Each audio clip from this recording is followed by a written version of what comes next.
Hi BookTube, welcome to Jackie's Literary Corner. I'm Jackie, and I decided to do a tag video. Now, originally I was gonna do the book Spice tag video, but I was having trouble thinking of my answers for the question, and I came across Grace from G Swizz. She did a tag that she had done before, but she's talking about, she feels like this is a particular tag that she feels like you can do more than once. You can do like every few years, because sometimes the answers can change. And I'm talking about the Intimidating Tbr Tag. Sometimes books that were intimidating at one time for you, you may have read them and conquered them. Like one of these answers could have been The Count of Monte Cristo for me as an intimidating book, and I did finish it. Although I still had to listen to it on audiobook. That really helped, actually, listening to it on an audiobook, because it is a long book. I mean, it's not, and it's not a hard read. It's just a long one. Sorry, I feel like, sorry guys. There's like blurriness in my eye. So this is a tag I believe I've done before, like I said, and I'm gonna do it again because my answers have somewhat changed, and I continue to buy books, so I have other books that I've bought that are intimidating. Okay, so question number 1. A book on your TBR that you have not finished yet, and of course that is a list. I have this bad habit of picking up the books that are 500 plus pages, starting to read them, and then put them down, because all of a sudden I get distracted. Like, I buy a new book that I'm more excited to read, or, the book is a little bit slow and I need to put it down and read something a little more fast-paced. So I picked more than one answer for this. First, we have, okay, I'm gonna go with the order I have them in my hands. Paradise Lost, which this is an epic poetry, and so you would think on first glance, maybe you would think, oh, it's just poetry, it's not that hard. But although maybe you won't, because most people talk about how poetry is so either boring or hard, difficult to understand, because it can be incredibly cryptic, or it can be incredibly easy. But the epic poetry basically is telling a story in the poetic format, and this is one of the early epic poems. And I had read, when I took a literature class at the local college, I figured, I could do,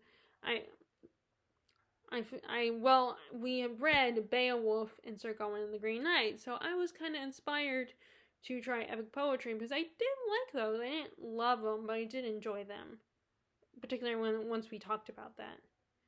Did not like reading all the little poems in Canterbury Tales, though. We spent so much time that we didn't even get to the ones I was actually excited about. So a few years later, I decided, last year, that I wanted to try some epic poetry that was, some other epic poetry. And this is one of the most famous ones, Paradise Lost. It's basically the story of Adam and Eve and the fall of Lucifer and him becoming Satan / the devil. But this, I feel like these along with the Divine Comedy, which is another one, but I want to start with this one and finishing up this one. I feel like it requires a lot of focus and energy and understanding. Like, with Dante's Inferno, there are so many references to, other famous historical figures, Italian historical figures that, I might have heard of, but I feel like, it would benefit if I did the research. So that's going to be put aside for now. But this one, I feel like I could understand them, because I am Christian, so I know I know, the whole story of Adam and Eve and the fall of Lucifer, and then, the show Supernatural touches on that when they go into in the later seasons, they go a lot into Christian mythology. In fact, they have this whole arc of demons versus angels, and that, Sam and Dean represent the brothers that must be the vessels for Lucifer and Michael, they're also Cain and Abel, representative Cain and Abel. So they go a lot into that, and that's what this epic poem is about.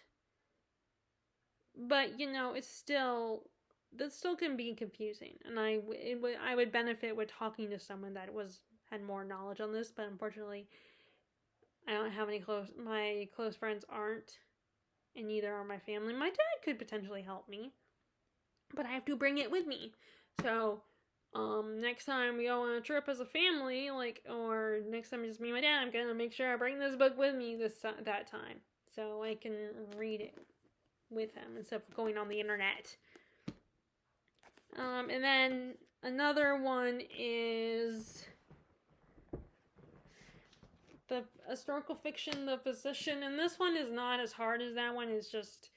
It's 500 plus pages, and it's historical fiction, so unless historical fiction is it's a war book, it's gonna be a little slower. It's about this young man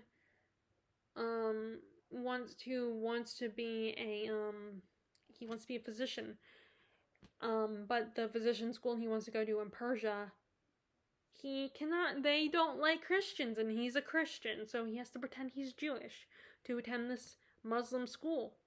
And I'm right now kind of so with when he's a kid, and he's orphaned and apprenticed to a barber surgeon who is he's not an actual surgeon, he claims to be a surgeon, but he's actually more of a con man who offers supposed ailments for people. So I'm kind of on that. So I'm only on chapter 13, and it's not the writing is not too it's just I can't really. It's just the plot is a little slow moving, basically, but it's and that's my problem with Fall Giants, which actually I should put that on, or not Fall Giants too, but I mean Pillars of the Earth, by Ken Follett.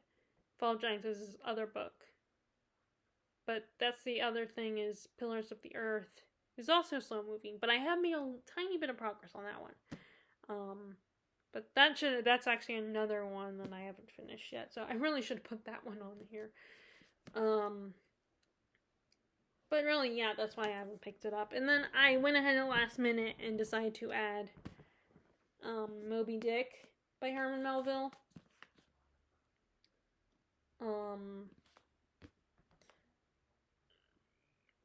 And this is about a whale. I mean, this guy who wants revenge on a whale.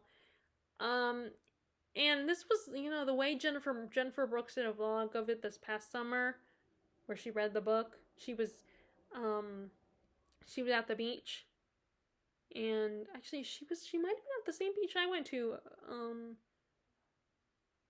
the year before the first year that COVID was going on, and it seemed to be slowing down. And so we figured it was okay for us to go to the beach, and it was still in the same state anyway. So it might have been the same area. I don't know. I would have to look. I would have to ask her, and I don't talk to her regularly because I'm just a viewer of hers. But she did a vlog where she read this book, and the way she talked about made me more inspired to pick this book up and give it a shot. And so far it's not a hard read. I was very apprehensive worried it would be a hard read. And a copy I had was a little more it seemed to looked like it would be a bit of a slog to read. But it's not, and the chapters are a lot shorter than I anticipated. And yeah, there are some parts that are kind of tedious. I'd rather use the word tedious rather than boring. tedious sounds more classy. But it's like still actually it's kind of interesting. I do want to pick it up. I'm debating about saving it again for the summer because I try to pick books for certain seasons and it never works out because then I get tempted to pick it up or I end up not picking up at that time. So this is another one that I need to read. Now that is for that question. Now we're on question number 2.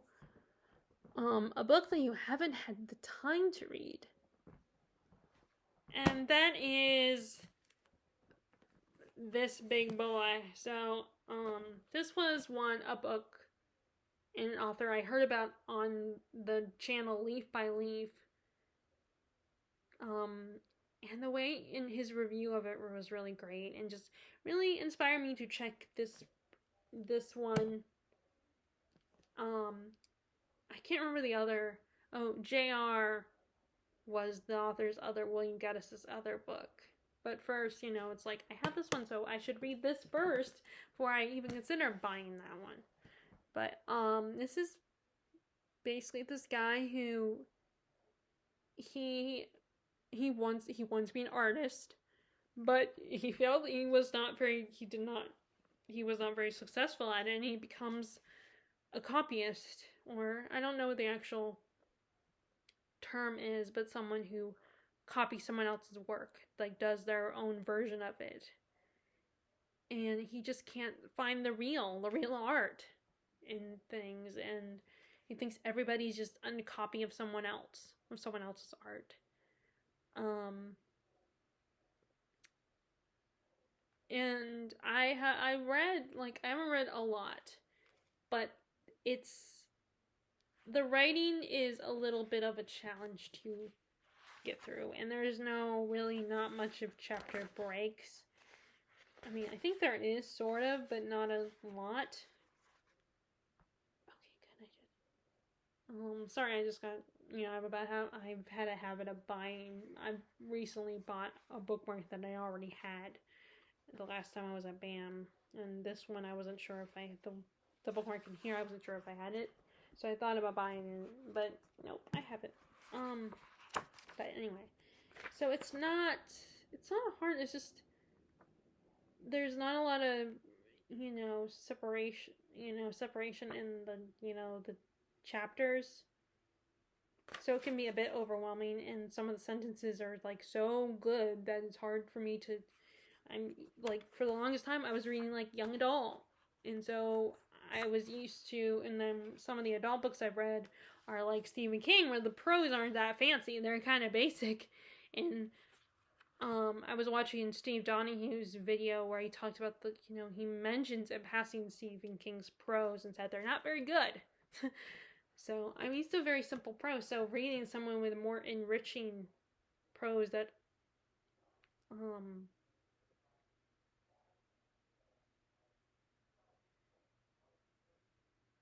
I love the sentence. The Recognitions is a sweeping depiction of a world in which everything that anyone recognizes as beautiful or true or good emerges as anything but.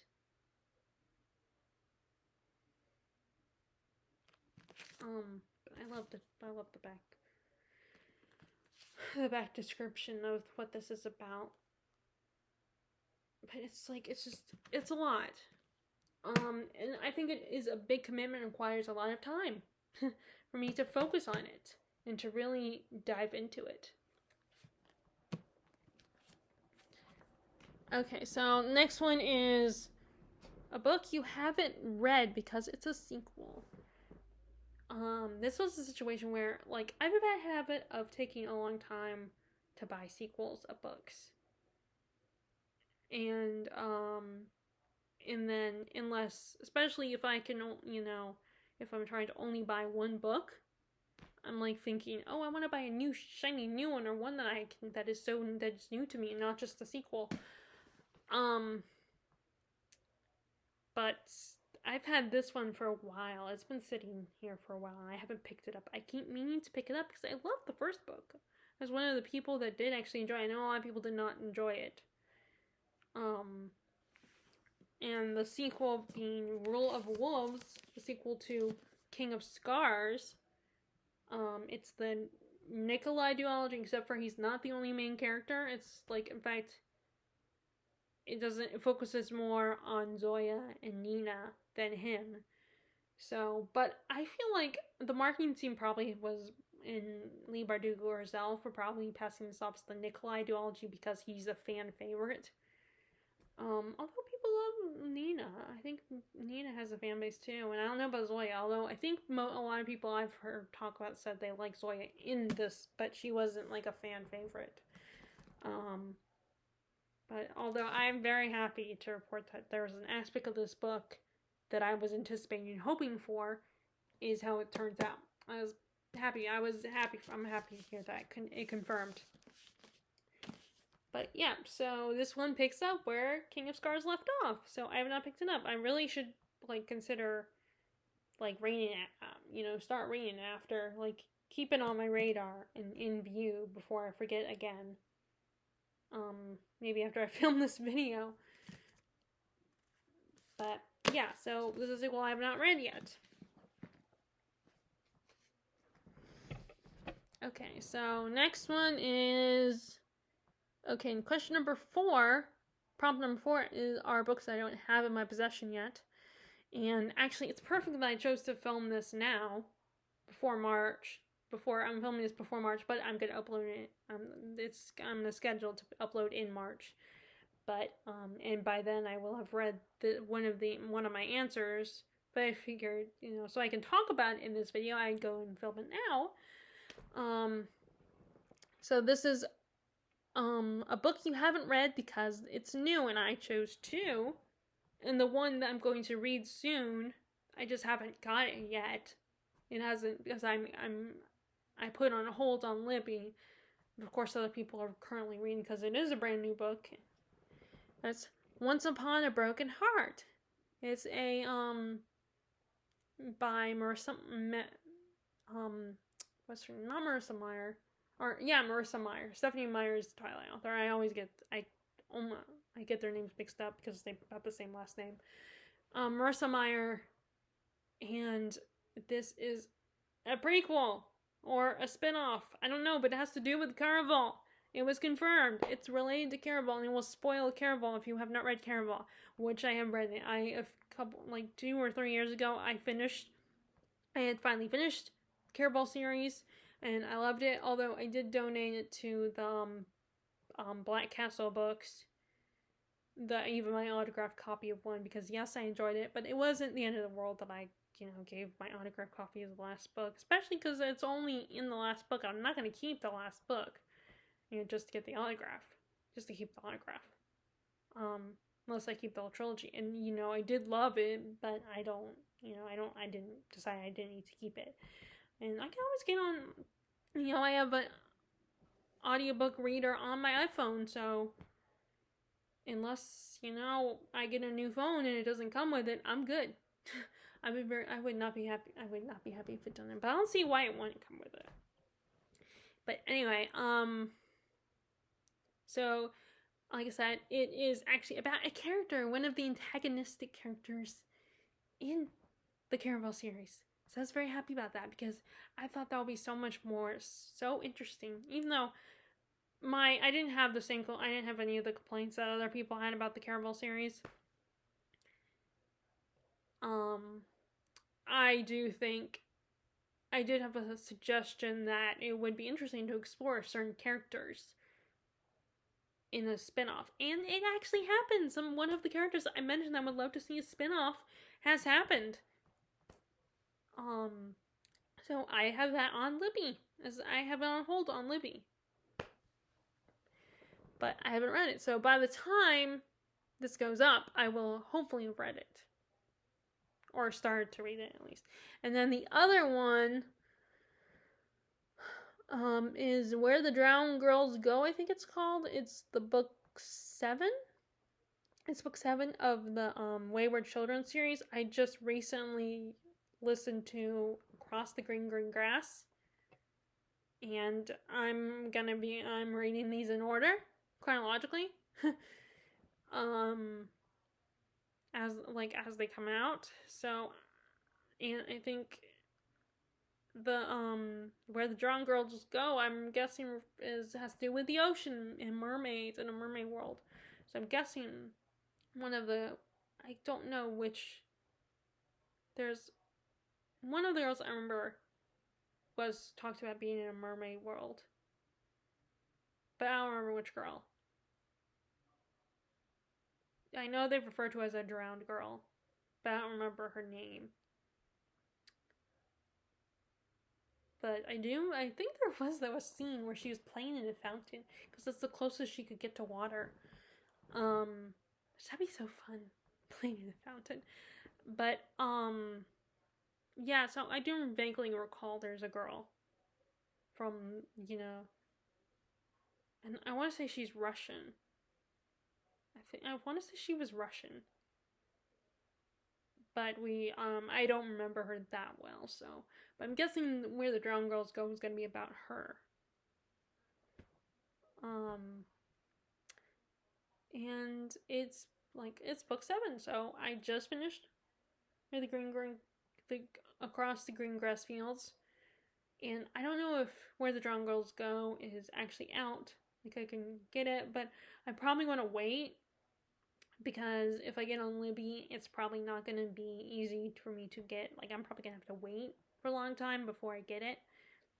And I don't want to be I don't like choosing the books that are, oh, it's unknown when you'll be able to get it. How long it's going to be before you get it is unknown. I end up ignoring those. Because I don't want to, I don't want it to come during a time when it's a little difficult for me to listen to it because of one reason or another. And also, I don't drive, so I can't listen to audio. I have to pick and choose the times when I listen to audiobooks, and, so those are the brand new sequels I haven't gotten to yet. And then,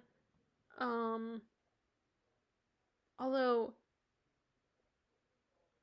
oh, yeah, I didn't mention. For a second, I thought I mentioned Rule of Wolves, but no, I mentioned that because it's a sequel that I haven't gotten to yet. Okay, so question number 5. A book from an author whose book you didn't previously like, and I literally just thought of an answer, but I don't have a book to show you. And that is, I did not like, and that is Robert Louis Steven's Treasure Island was the book I liked. I didn't like his short stories, though. I read some of his short stories in a collection, and I thought they were just okay. I wasn't a big fan of them. In fact, I was disappointed by Jekyll and Hyde. But I enjoyed Treasure Island. I definitely enjoyed Treasure Island. I mean, there were some disappointments about it, but I blame pop culture for that. Why I was so disappointed in Dr. Jekyll and Mr. Hyde, and why there are some aspects of Treasure Island I didn't love, but I loved it better than Jekyll and Hyde. So I don't have that. I have Treasure Island, but I don't have it to show. But I'm not going to get up and show you. But I'm lazy and I'm not going to get up and show you because I'm filming right now. So, Treasure Island. Okay, so question number 6. A book on your TBR you're not in the mood for. And that is Our Mutual Friend. Because I'm kind of leaning towards Dombey and Son by Dickens. I was gonna be like, oh, I'm gonna read this one because it was Katie from Books and Things' favorite Dickens, and that was my reason that, oh, it's our favorite, so I'm gonna try it and see how I feel about it. But then I liked, what I read was interesting, but then I got distracted by Dombey and Son, and I'm kind of been more intrigued by that plot. Although this plot does remind me of Bleak House in a lot of ways. But, like I said, Dombey and Son got my attention more. And so I think I'm going to read that one in March, which I did talk about in my March-April TBR. So I think I might pick that one up and, save this one for later because I'm just not in the mood for it right now. Okay, so next, question number 7. A book you haven't read because it's enormous. And again, I have a list. But I'm just going to show you a few of the books. Let me see. Where's it? which you could put recognitions on there.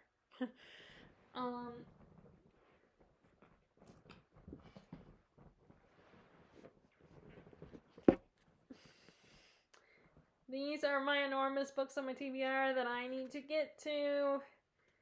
So first we have The Stand, which is, I imagine a lot of people could argue this could be their answer for a book you're not in the mood for, because it's about a virus that kills half the population, and considering what we've been going through, and I know a lot of people aren't in the mood for something like this, but it's more than that. It's also about good versus evil. But it's a lot. It's a long book. Which one's longer? Let me look.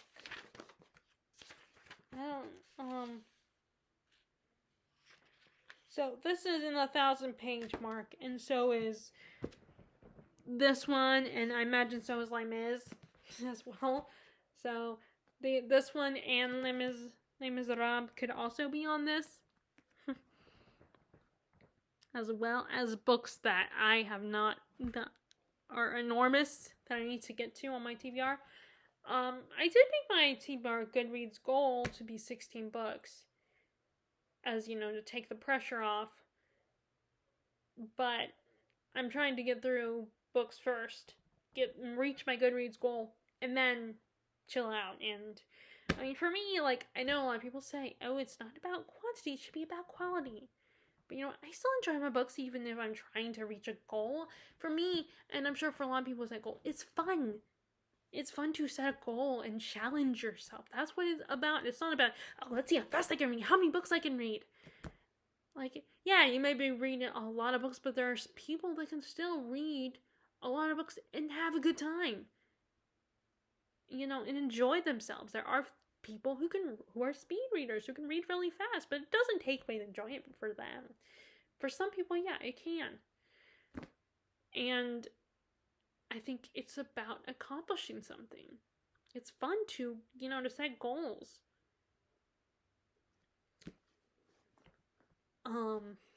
So I'm setting that, but I did set myself a lower goal. And I want to meet the Goodreads goal first, especially since I did not meet it last year.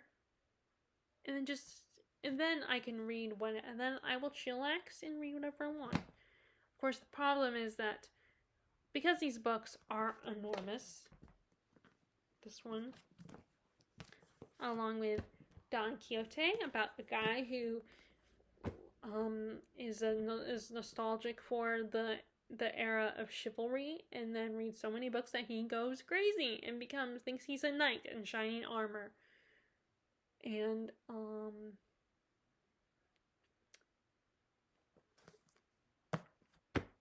as you can see, this is a long one of the early novels. Oh, it's only in the 800s, but still.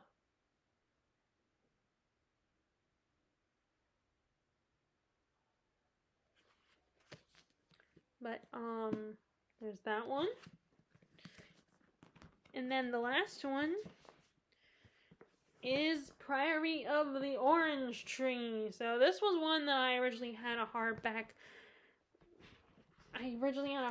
copy of, and I debated about getting a paperback. But then, I just like reading these better than hardbacks, unless it's small.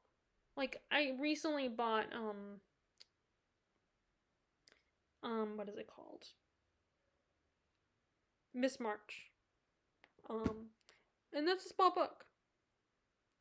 So I figured, it's okay, in that case, to buy a hardback copy of it. But I remember really enjoying what I've read so far. It's just, the reading a hardback for me is kind of hard. It's a lot of weight. Although these can be pretty heavy. But these are long, hefty fellas. Hefty girls. And I want to read them, but they require a big commitment, and I can be distracted easily. So, these are my enormous books that I want to read, that I still haven't read because of their size. Okay, so next question. is like is a cover by you haven't read, and I just don't do this. I don't buy things. I mean, I acknowledge pretty covers, and sometimes a pretty cover can draw me in, but I just can't fathom the possibility of buying a book just because I like the cover. I would feel guilty that I only bought it because of the cover. You know, I mean, I usually know what I'm gonna buy. Like, yeah, there's like, I can hear about a book and probably spend the money, even though I don't. There's still a chance I might not like it. Like because I know that there's some people who get books from the library, or and read them before they buy them, but I don't do that. But that's the closest I come to cover buys is I'm just going by the description and the genre, and that's it. But I just buy them. I don't just borrow them unless I do find it at the library and I'm not as excited about it, but I'm interested and I do find it at the library, then I'll get it and I'll borrow it. But I don't do covers. I'm not gonna say I don't think about covers and acknowledge pretty covers, but I don't cover buy. I'm not trying to be all like, I don't cover buy. I don't mean it like that, and I just mean it like, I just don't see myself doing that. I would feel guilty and be like, feel like, oh, I'm wasting my money just buying this for a cover. Because I always, when I go in the bookstore, if like either most of the time I have a book in mind that I want to buy, like I have a list of books that I'm gonna, and if it doesn't have it, then I don't get it. So I don't ever make spur of the moment purchases, like, or at least I look at the description, I read the back, or it's a book that I've heard of on BookTube. So to me, that doesn't, I don't get that whole, like, I mean, I get people liking pretty covers, but just buying something because of a cover, to me, I don't understand that personally, Okay. So, question number 9, the last question. What is a book you find most intimidating on your TBR? And that is Ulysses by James Joyce. So this is another book that I was like, this is a book I heard about before, because it's one of those, a lot of times it's on lists for top 100 classics to read, and it's one that people study in school and stuff like that. So I was familiar with it, but I heard more about it on Leaf by Leaf, the Chris's channel, Leaf by Leaf. And it's a book that the writing style's all over the place. It changes. And when I first opened it, I was confused. It's the same with Recognitions, although I was more confused with this one than Recognitions. I was confused, and it made me feel kind of, a little dumb. But at the same time, I still want to try it, because I still spent the money to buy this book, and I want to prove I can read something like this and understand it. It's just, I need to pick the right time. It's the same with Recognitions. I need to pick the right time to concentrate on it. Like, I can't read it during time when there's people distracting me. And I can't read it on road trips. Especially because when I'm in the car, my parents listen to the radio. And my mom likes to listen to talk radio. It can be very distracting. So it's like, I want to read it. I want to understand. I want to enjoy it. This is not something I'm like, I'm trying to prove. I mean, in a way I am, but it's not because, I have to do this or else I'm going to be, there's going to be consequences if I don't. Because, there's not going to be consequences if I don't. I can DNF it. The worst case scenario is I would feel bad that I spent the money. But, I bought it, and I want to read it. I want to get into it. I want to appreciate it and to enjoy it. But it requires some effort on my part. It's not as simple as a plot. It's not like Stephen King or Brandon Sanderson or Stephanie Meyer even. Which, So it's just, I want to do it. I do want to do it. And I want to prove I can do this. Yeah, so there is a little bit of a need to prove myself in this and wanting to read, but I do want to read it. This is not just, oh, I'm only reading this because I have to read it. It's not that at all. I want to challenge myself. I want to try to read books like this, but I can't just get it from the library because it's going to take me a long time to read. So here's the problem. I have to buy it if I want to read it, and finish it. So,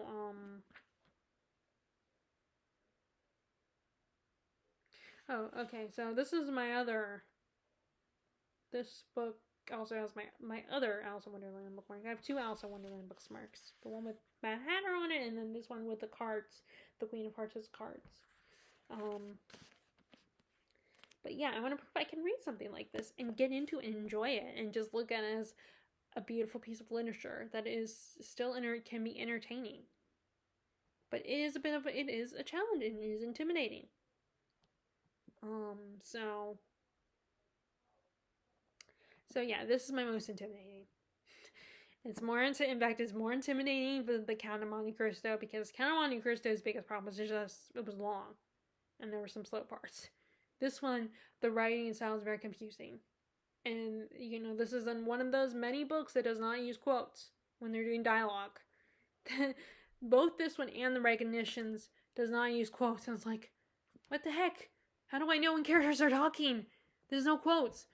But it does use, the dash. That's supposed to show that's dialogue. So, which maybe that's because characters don't want to break reality. They don't want to remind everyone, and maybe they feel like the quotes remind them of that this is a story in the end. They want people to dive so deep into it they forget it's a story. I don't know. I don't know why they had that trend, but I guess there was a big trend back in the day, and that although Recognitions is more modern, it was written not that long ago. Probably 90s or 2000s or something. So, but maybe back then they were like, I want people to get lost in the story and forget, and then maybe quotes around the dialogue proves that, oh wait, this is a story. I don't know, but it's kind of weird. So anyway, so that is my current Intimidating Tbr Tag video. If you want to do this tag, even if you've already done it once before, if you want to do it again, then feel free to consider yourself tagged. And if you like this video, be sure to give a thumbs up, subscribe if you haven't already, click the bell notification below when you want to be notified of my latest videos. Oh, and if you want to answer these questions but not do the tag, feel free to put your answers in the comment section below. And I hope you are staying happy, healthy, and safe, and enjoying your reading as always. Right, bye!